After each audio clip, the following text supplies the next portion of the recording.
É só Ele que faz você abrir mão de coisas, de afazeres para estar num momento como esse, edificando vidas. É só o Espírito Santo.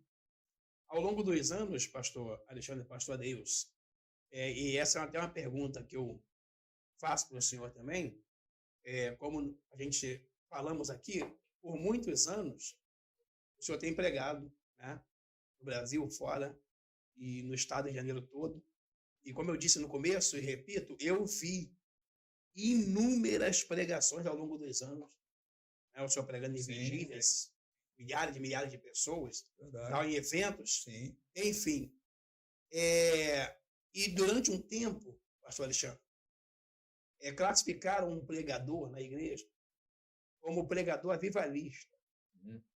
E aí eu pergunto ao senhor, existe pregador avivalista? Porque o pregador avivalista é aquele que promove o avivamento. Ele se intitula avivalista. Existe o pregador avivalista? Tem que existir o pregador avivado. Exatamente. A palavra avivar é até um termo usado na medicina, né?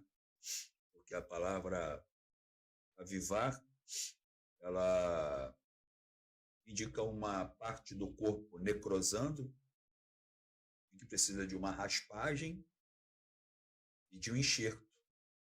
Então, isso é avivar.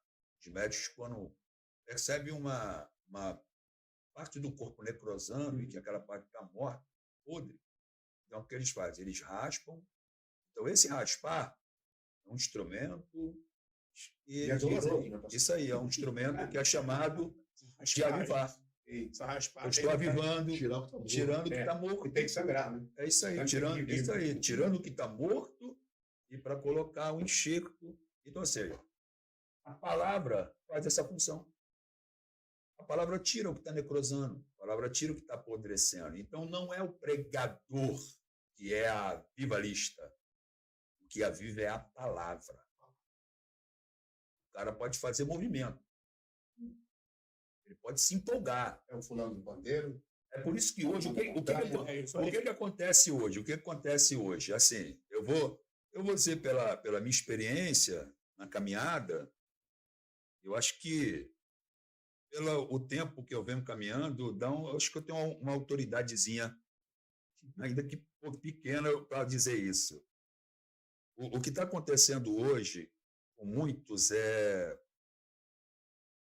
a necessidade de confirmação, de afirmação e de reconhecimento. Então, assim, para muitos pregadores hoje, para ele entender que foi bem, Pegar fogo. literalmente, ficar alvoroçada. Se isso não acontecer, ele entende que a mensagem aconteceu alguma coisa, é isso aí. Aconteceu alguma coisa com a mensagem, ou com ele pregou a mensagem errada. E não fluiu como ele queria. Eu te pergunto assim, como é que eu fui? Isso aí. Você entendeu? Então, ou seja, você não pode, por exemplo, como pregador, assumir um púlpito, uma tribuna, preocupado com você. Com autorreconhecimento que você precisa ter. Eu nunca assumi um púlpito para alguém, no final, me elogiar. Aquela aprovação ali, né? Entendeu? Eu não dependo de aprovação. Humana, né? Exatamente. Sim. Não depende de aprovação. Eu tenho uma palavra, sei que ela veio de Deus, para o meu coração, queimou, ardeu, falou comigo, cortou em mim, e eu vou transmiti-la. Como vão receber? Isso não me interessa. Isso não me interessa. Não é minha preocupação. Mas tem que ser assim, porque se for assim, o povo vai gostar. O que eu vejo hoje? Uma maioria, infelizmente, pega 15, 20 minutos e acerta uma veia da palavra, vamos dizer assim, não te dali não prega mais. Eu estou vendo, desceu, pegou, está lá, ali, 5 reagiram, 5 não reagiram, olha lá, 10, 20, olha lá, pegou lá atrás, aqui pegou. Tu não entendeu. Não, irmão, não entendeu. Tu não entendeu. Ou então a redundância, vou repetir de novo. Exatamente. Vou repetir de novo, ou seja, você não está entendendo. Então, tipo assim, que carência de afirmação é essa? De que você tem que ser reconhecido, de que as pessoas têm que dizer que você é o cara, que você é bom. Eu prefiro o término de uma mensagem que as pessoas não lembram o meu nome. Não esqueça da mensagem. Mas que não esqueça a palavra. Que saia dizendo assim, pô, que mensagem, meu irmão. Caramba, cara, essa mensagem, pô, não falou comigo. Cara, dormir assim, rapaz, glória a Deus, aleluia, Senhor. Muito obrigado por essa palavra. Eu quero pregador, irmão, não seria o nome do cara, não, irmão. Um bom cara aí, meu Deus do céu, meu irmão. Que palavra. Pronto, ganhei meu dia. Entendi que eu estou no caminho. Isso. Entendi que eu estou no caminho. A nossa, eu não era. Isso aí. Rodrigo, Pronto. Entendeu? o evangelista Rodrigo tem uma pergunta para fazer. Já está deixando a pergunta para os pastores assim, né? Mais para o pastor, assim, né? Como eles têm mais experiência, pastor Adeilson, pastor Alexandre, pastor Marlon também tem uma experiência, como o senhor também tem. Mas eu queria que alguns dos 4 aí, que são pastores, falassem assim, sobre essas questões de... Nós falamos sobre o batismo do Espírito Santo e tem muita gente que finge que está, assim, recebendo uma mensagem, a gente estava falando isso. Isso é muito relevante em algumas igrejas, né? Eu queria saber de vocês, qual foi o momento mais engraçado que vocês passaram? Assim, em que sentido? O pastor Alex Pereira, da Nova Brasília, Sim. o pastor estava falando, eu lembrei do pastor falando uma vez comigo, ele falou assim, Digão, fui pregar na igreja, ele falou que teve um irmão que recebeu como se fosse uma mensagem do Espírito Santo, Deus falando. Aquele momento que Deus fala, tem um intérprete. Ele disse que, nesse momento, quem estava falando era o pai estava falando, eis que te digo. Aí ele falou assim, ele contando assim, Meu Deus. cara, eu fiquei 40 minutos rindo, aí, pastor? Ele falou assim, quando ele estava falando, sou pai, eis que te digo. Daqui a pouco ele, agora meu filho vai falar. Meu Deus. Eu lembro disso aí. Ele Eu falou vi que... isso aí.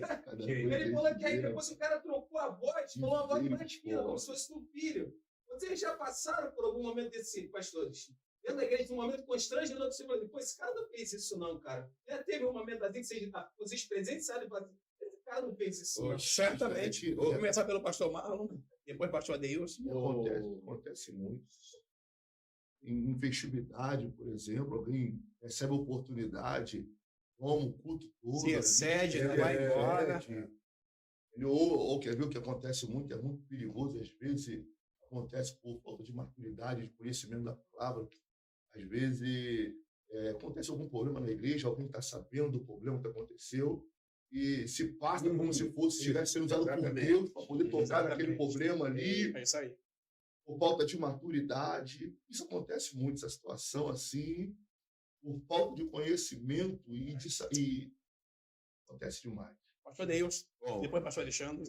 nessa vigília mesmo que eu fui, eu decidi não pregar, o camarada recebeu a oportunidade, isso é fato, eu estava lá, presenciei, e ouvi. Foi mais trágico. O camarada assumiu a oportunidade, nesse momento foi que eu disse para o amigo, eu falei, amigão, se sair graça, aí eu vou embora, não vou ouvir mais não. E o camarada disse o seguinte, que ele foi despertado por Deus às 6 horas da manhã, com Deus dizendo para ele subir o monte e queria falar com ele. Aí eu olhei e falei, beleza. Só que ele disse que pegou no sono de novo. Falei, bom, o cara não deu nem tchum para a voz de Deus, né? Ok. Quando Deus fala, o cara vai dormir de novo e tá tudo certo. Eu catuquei o amigo e disse, amigo, eu vou embora, hein? E ele disse o seguinte, que quando foi mais ou menos umas 11 horas, 11h30, ele acordou. Beleza. O espírito insistiu com ele, subiu o monte. Quando chegou lá em cima, começou a orar. Ele disse que foi tomado em línguas estranhas. Só que ele não estava entendendo como é que do outro lado do monte, uma outra voz respondia na mesma língua estranha que ele. Aí eu falei para esse amigo, pô, esse cara está ouvindo o eco da voz dele, irmão. Falei, pô, irmão. Eu falei, esse cara está ouvindo o eco da voz dele, mano. Eu falei, isso é eco, cara. Com certeza. Ele, irmãos, eu não sabia como. Mas eu falava e a voz do outro lado, na mesma língua, me respondia. E de repente se apresentou um varão na minha frente, todo de branco. Falei, amém, tá bom.